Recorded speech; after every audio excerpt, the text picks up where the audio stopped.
We're more than halfway through the WNBA season, which means it's time to take a look at the midseason award picks from The Next. WNBA and college basketball writer at The Next, Adler, is here to chat everything from MVP and Defensive Player of the Year favorites to midseason Coach of the Year update and more. Ogunbowale for the win. Good! You are Locked On Women's Basketball, your daily podcast on women's basketball.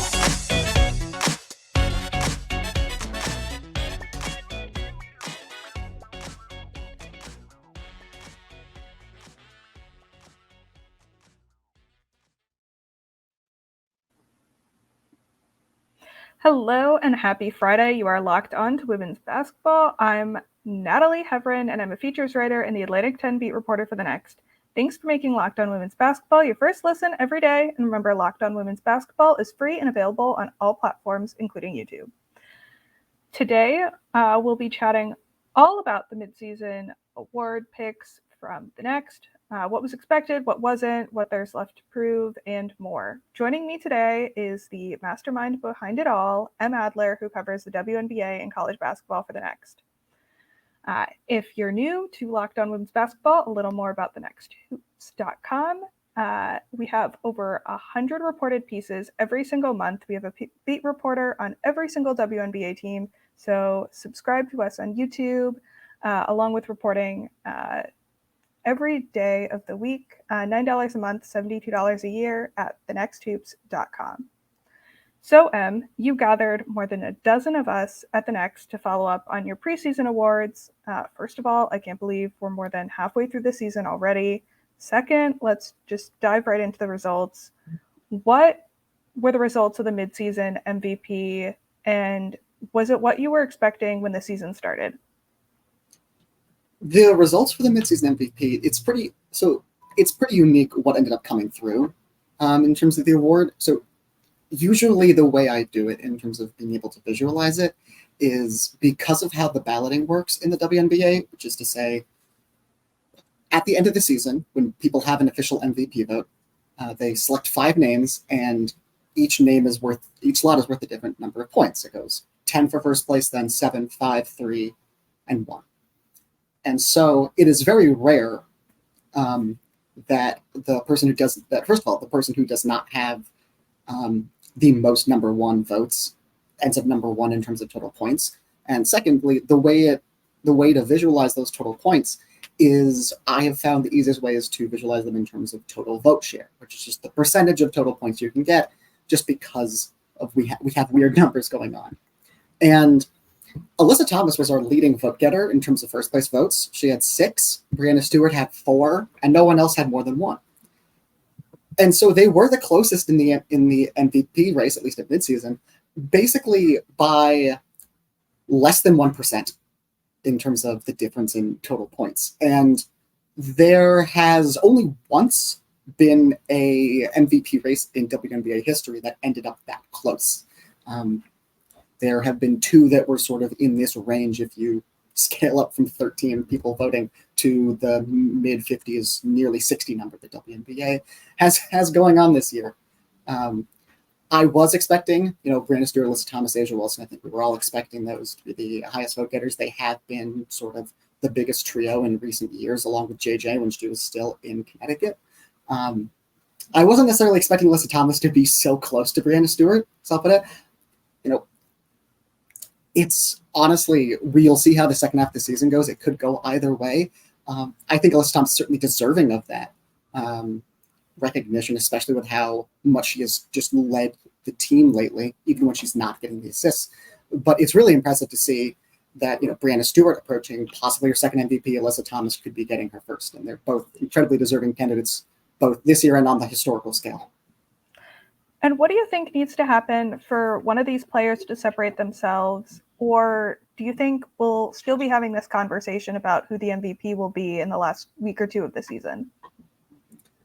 I mean, I think if Stewie puts up a few more 40-point games, as casually as I'm making that sound, I think that's probably a turning point. I think in terms of the standings, Connecticut and New York have been very close all season.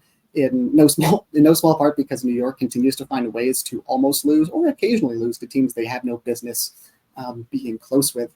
I think if New York cleans that up just as a team, then I think it will sort of be the difference in the wins and losses will convince a lot of people in the media who do look at those and take those into account. That'll be a predominant figure going to her. I think as far as AT goes, there's not much more she can do. I mean, she is playing center, and since Bree Jones went down, I had this in the article, since Bree Jones went down, she's been averaging 14, 8, and 8, which is, again, ridiculous for someone who does as much as she does in terms of screening and defensive play.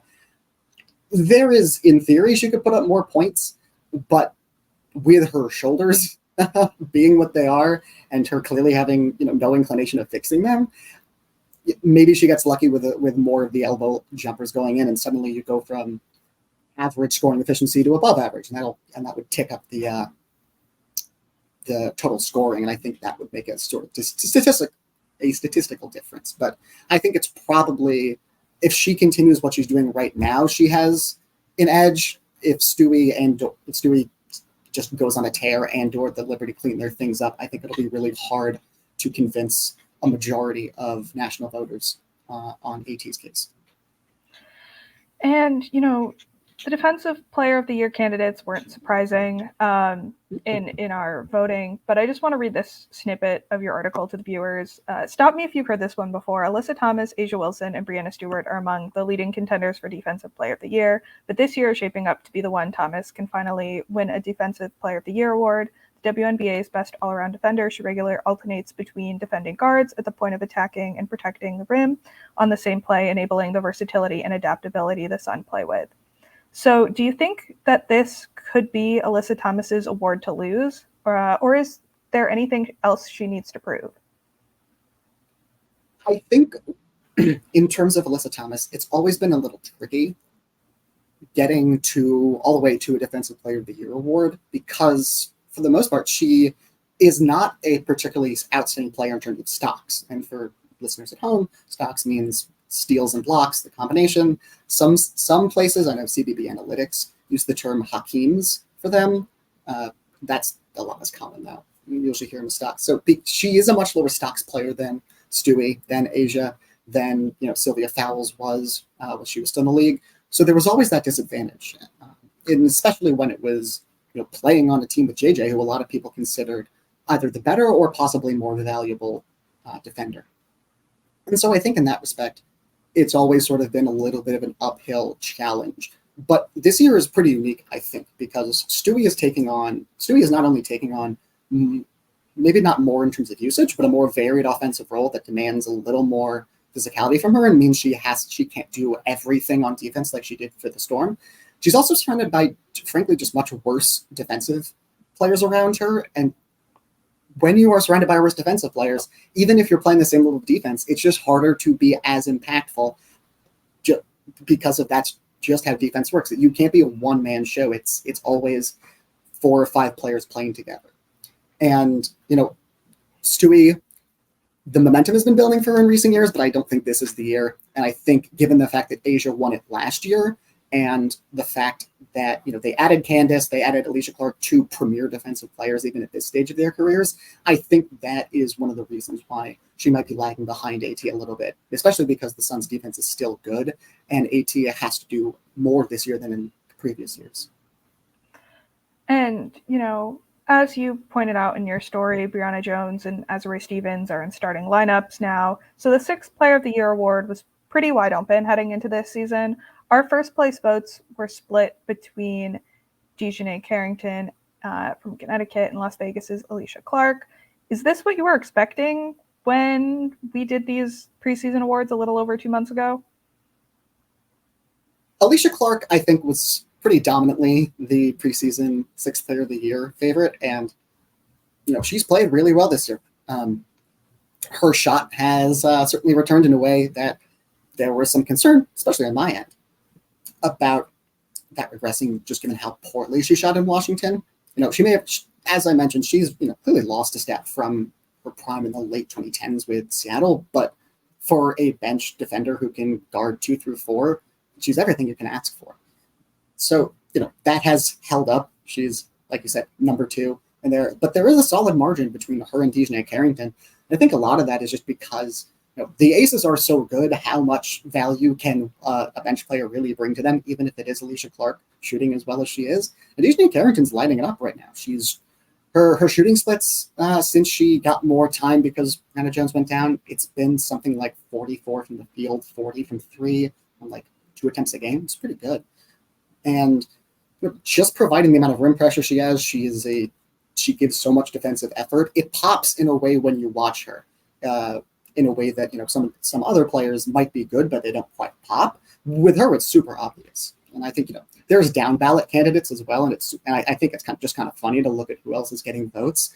Unless Sadie Whitcomb keeps hitting like 50% of 6 threes a game, or unless Dana Evans suddenly becomes a sniper from 3, I would be shocked if one of these 2 players didn't win it. Awesome. Coming up next, we'll talk about some more of the individual awards, as well as Coach and Executive of the Year.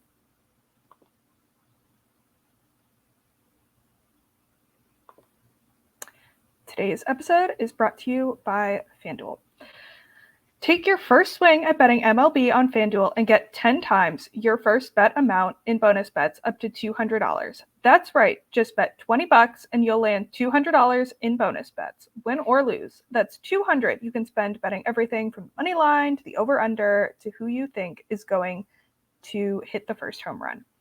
All on an app that's safe, secure, and super easy to use. Plus, when you win, you can get paid instantly. There's no better place to bet on MLB than FanDuel, America's #1 sportsbook. So sign up today and visit FanDuel.com/lockedon to get $200 in bonus bets. That's FanDuel.com/lockedon. FanDuel, official partner of Major League Baseball.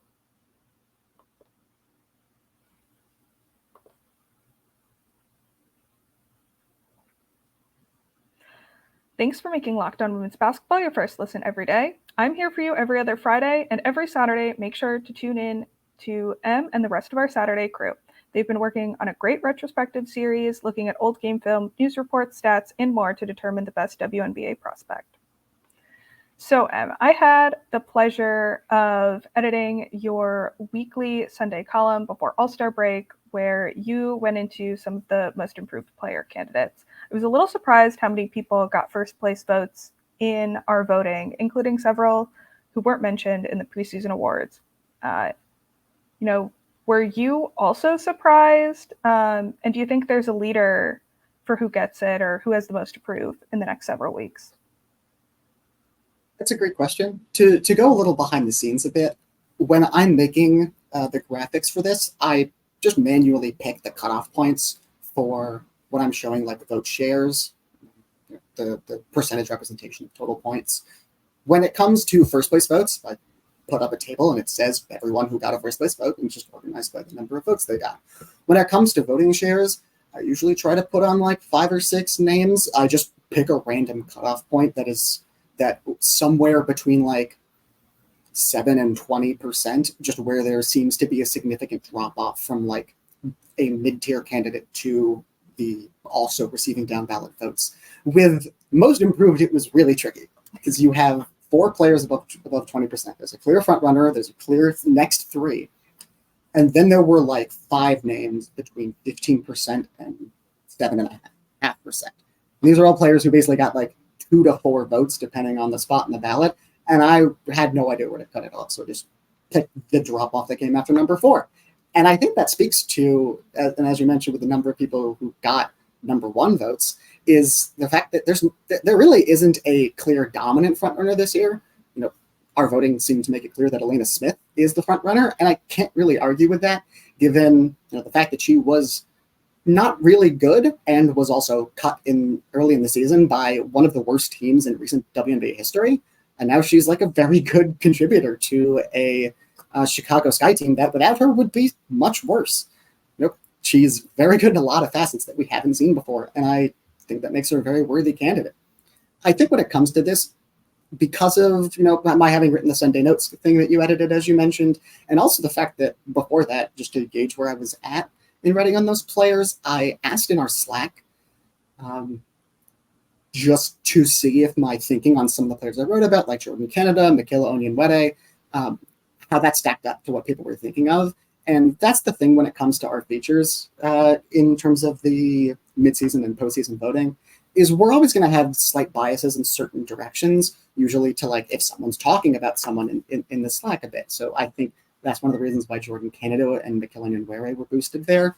And I also think just because so many of our writers don't vote and participate but aren't necessarily on one beat, or we have a lot of beat writers who, because of the way we're structured, they are connected to everyone else who's talking about what's going on around the league in a way that, when the ballots come out at the end of the season, you have local writers and local media who, through no fault of their own, it's being a beat writer is its own job and it's hard and they do an excellent job, but they're not as exposed to what every other team around the league is doing at different points in the season. And so, if Elena Smith or Jordan Canada come to, let's say, Los Angeles, right?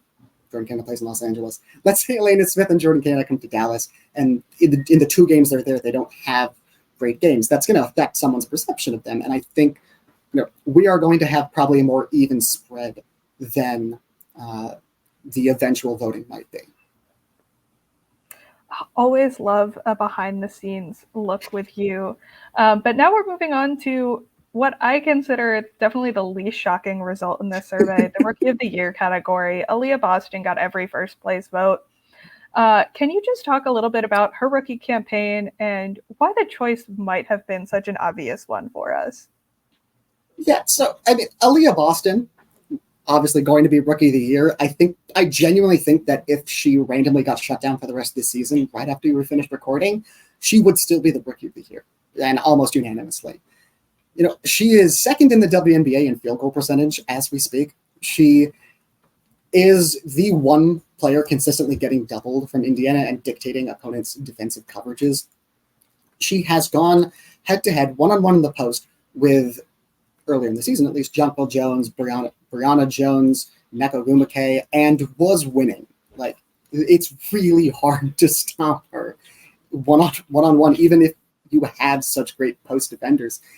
And it just speaks to how good she is at scoring when she comes into the league.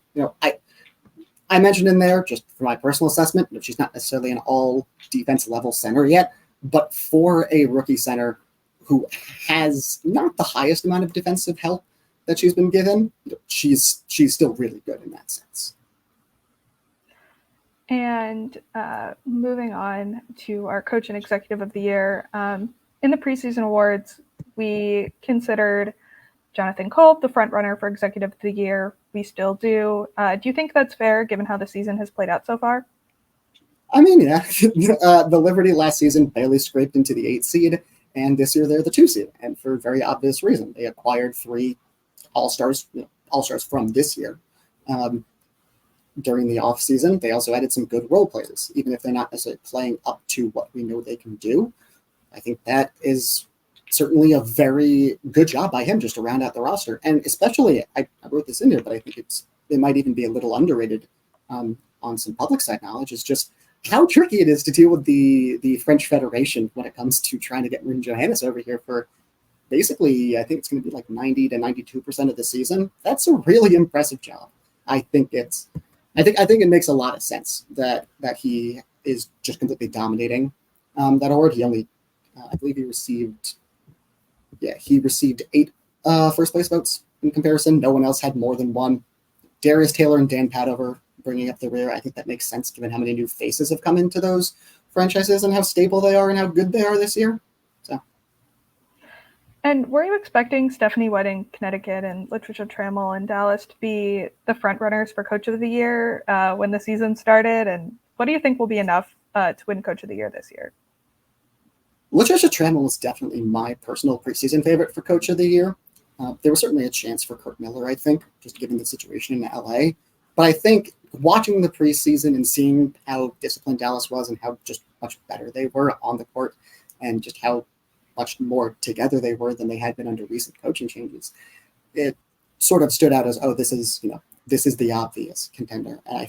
But I think paradoxically, Brianna Jones's injury actually is one of the reasons that Stephanie White has propelled as high as she is, because they really have not lost a beat without her, and they have pivoted stylistically so quickly while being able to use a little more of the bench and really ramp up some of their role players' minutes and have them contribute even more. And I think that speaks to just an excellent job in terms of preparation and in terms of technical knowledge by the coaching staff.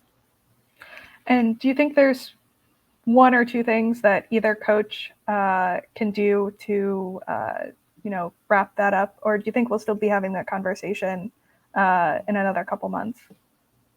I mean, I think if Dallas overtakes Connecticut in the standings, which I don't expect to happen, but I think if it does, that kind of wraps it up. Otherwise, if Connecticut somehow passes New York as well, I think that probably wraps it up in the other direction.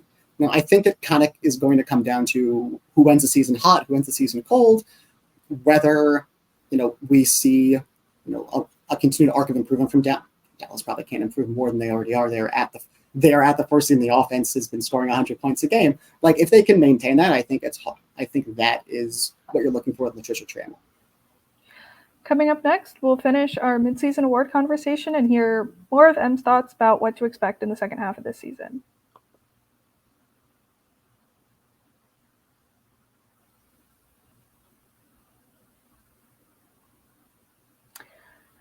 So, for you, what has been the biggest surprise between the preseason awards and now? I think the thing that has surprised me the most is just how the ballots have been set up. In the preseason, we always get a bunch of different things, of course, but a lot of them sort of tend to be in common. Even if you don't see someone as tops on your ballot, they're at least going to be somewhere on it, probably a little farther down. But I think that's what has particularly made the MVP race, in terms of at least what we came out with, where the top first place vote getter was number 2, and especially the defensive player of the year race, where there were only 2 first place votes separating AT and Asia Wilson, but there was a really big gap in terms of how many points they got in total.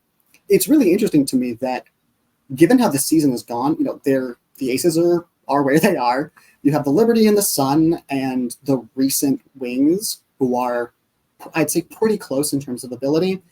And until you get to like Phoenix and Seattle, every other team is basically can beat each other or lose to each other on a nightly basis. And I think that plays out in what I was saying in terms of the discrepancy between first place votes and total vote share, because there is so much flux in the season, and there's so much that we really just haven't even seen sort itself out, that a majority of our voters might agree that one person is better than the other, and it's close because the other people might also agree, might disagree, but about one player in particular. But there seems to be very little overlap in terms of the names in total. Some people might have AT as MVP, some people might have Stewie as MVP, but they'll also have AT completely off the ballot.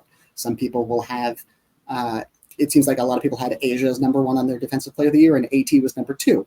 Some people had AT number 1 and didn't consider Asia at all. I think it's fascinating the way that these different things have played out, just because there is, we can agree on who's basically all W players. Like, that was almost a near consensus pick for those 5 players. Asia, Stewie, Jewel, AT, and Jackie, for those at home. But there's so much disagreement in terms of how to actually sort everyone out. And that's one of the reasons I love this season so much. Yeah, and it's definitely kept our Slack conversations interesting, kept our coverage interesting. Always love having these conversations. And one thing that we talked about when I had you on the podcast for the preseason awards was on-court trends. What have you seen so far? Has anything surprised you? I'm not sure it's necessarily a surprise, but I'll say the most interesting thing that I've seen, I was talking about this with a couple of people who worked the next before. Early in the season, the offensive environment was super low scoring. It was weird. It was anomalous. And since then, it's basically just drastically corrected itself. Once we hit June, we are already past last year's points per game scoring mark, and it's continuing a year-by-year increased trend that, other than the sort of artificial spike that happened in the bubble, it's a very constant trend since they moved the 3-point line back. I'm interested specifically if you look at June and on, it seems like a lot of teams are not only embracing, every year we embrace three-point shooting more, but specifically the way that teams are embracing pace and the way that they're embracing a specific makeup of player that really skews itself to the younger side of the league. And I think part of that is, as our Isabel Rodriguez so excellently covers, part of that is how prioritization affects the middle class. But a lot of that is just there is so much of a change between the young players right now in terms of their skill sets and abilities and the way that they are inclined to play the game. And, veterans who are approaching or just past 30 who came up in the mid 2010s, it was just such a drastically different style of basketball. And, it really changes what we're seeing on the court in terms of, teams like the Atlanta Dream, teams like the Dallas Wings, in terms of how they integrate vets with the younger players. It is fascinating to me, and I have loved every second of it. And what are we at the Next collectively looking forward to most in the second half of the season? And what are you personally most excited for? There is often a little bit of not discrepancy, but a variety of things people are looking forward to. Because I usually ask just like, give me one thing. It makes it easier to code to produce a nice graphic for. And a lot of people said, can anyone beat the Aces? Some people specified the Liberty. I agree. I am very interested in seeing if the Liberty can get there. They certainly have the talent to compete at a level that they really obviously didn't for a lot of the first matchup between the two. A week from this Sunday, we will have the first rematch between the two as well up in New York. So it'll be interesting to see what happens in there. Personally, I'm probably most excited, just as the sicko I am, I'm just excited to continue tracking the Tankathon, because there are a lot of numbers going around. There are a lot of teams that are super close. You could have Phoenix with the number 1 pick. You could have Seattle anywhere between 1 and 4. You could have Chicago. Chicago's going to give Dallas their pick anyway, so who cares? Do you have any updates for who's leading the technical fouls race or preseason awards? Consensus vote was Diana Taurasi, but she hasn't played for stretches during parts of the season. I unfortunately am not quite sure how to find that. I figure if I ask Curtis, it's probably on across the timeline, just knowing how he operates that. Unfortunately, we did not have an update that for the midseason awards, but I promise I will do my best to check that at the end of the season and see who was the most right, because we certainly had quite a variety of names to work with. And including James Wade, who is no longer the head coach of the Chicago Sky.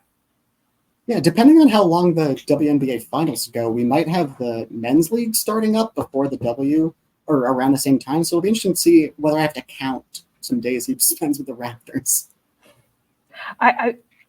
These are the important questions that we have to ponder here. Thank you for joining me today, Em. Where can the people find you and your work? So the people can find me on Twitter at EM_Adler. You can also find me, of course, at The Next, putting out articles every Sunday morning called Sunday Notes on my thoughts around the league, especially with on-court trends and development. You can, of course, find me, as Natalie mentioned, on our Saturday podcast starting tomorrow. Not starting tomorrow, but if you want to listen to it for the first time, that would, for you, be starting tomorrow. And pretty much every Saturday, I'm there with Hunter and Lincoln doing different coverages of drafts, historical, current, and throughout the college season, you can find our work together on the pod and on our site, ranking and evaluating prospects in upcoming drafts. Thank you so much, Em, for all that you do for us. And thanks to our listeners for making Locked On Women's Basketball your first listen every day. Everydayers, make sure to follow Em's instructions and tune in tomorrow to hear from WNBA draft experts Hunter, Em, and Lincoln.